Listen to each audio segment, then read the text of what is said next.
நீங்க bank account வச்சிருக்கீங்களா? ஆனா அதுக்கு யூஸ்லயே இல்லையா? அப்பனா இந்த வீடியோ உங்களுக்கு கண்டிப்பா யூஸ்ஃபுல்லா இருக்கும். ரிசர்வ் பேங்க் ஆஃப் இந்தியாவோட கைட்லைன்ஸ் படி, இப்போ ஒரு பேங்க் அக்கவுண்ட் வந்து 2 இயர்ஸ் மேல ஆச்சு. ஆனா அது யூஸ்லயே இல்லைன்னா, அது வந்து டார்மெண்ட் இல்லது இன்ஆப்பரேட்டிவ் பேங்க் அக்கவுண்ட்னு டிக்ளேர் பண்ணிருவாங்க. பேங்க்ல இருந்து 12 மந்த்ஸ்க்கே யூஸ்ல இல்லைன்னா உங்களுக்கு கண்டிப்பா ரிமைண்டர் அனுப்பிச்சுட்டே இருப்பாங்கங்க. ஆனா அதுக்கு மேலேயும் நீங்க யூஸ்ல 2 இயர்ஸ்க்கு மேல நீங்க யூஸ் பண்ணலைன்னா அதை அப்படி டிக்ளேர் பண்ணிடுவாங்க.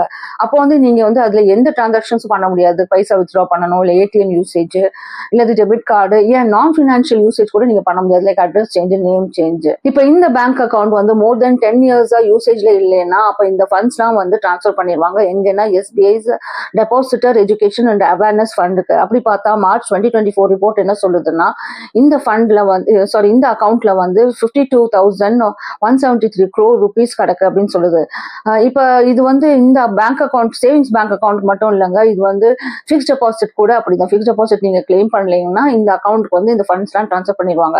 இது வந்து மோஸ்ட்லி எதுல இருந்து வருதுன்னா பப்ளிக் செக்டர் பேங்க்ஸ்ல இருந்து வருது. இதுல இன்னொன்று குட் நியூஸ் நம்ம என்ன எடுத்துக்கலாம்னா, உங்களோட இன்ட்ரெஸ்ட் வந்து இதுல கிரெடிட் ஆகிட்டே இருக்கும் even though the account is dormant. யூசேஜே இல்லாத பேங்க் அக்கௌண்ட்டை வந்து கவர்மெண்ட் டிக்ளேர் பண்றதுக்கு முன்னாடி ஏதாச்சும் சார்ஜஸ் போட்டிருந்தாங்கன்னா அந்த சார்ஜஸ் வந்து நம்ம கண்டிப்பா பே பண்ணி தான் ஆகணும். பே பண்ணலைன்னா அந்த அக்கௌண்ட்டோட கிரெடிட் ஸ்கோரை வந்து அது எஃபெக்ட் ஆகும். இப்போ இதே வந்து டார்மெண்ட் அக்கௌண்ட், இன்ஆக்டிவ் அக்கௌண்ட் வந்து நீங்க ஆக்டிவ் பண்ணிக்கலாம். அது ஃப்ரீ ஆஃப் சார்ஜ் தான்.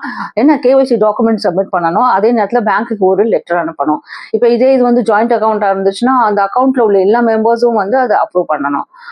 இப்போ உங்களுக்கு ஏதாச்சும் பேங்க் அக்கௌண்ட் வந்து இது இப்படி யூசேஜ் இல்லாம இருந்துச்சுன்னா அதை உடனே செக் பண்ணி என்ன பண்ணணும் பண்ணுங்க.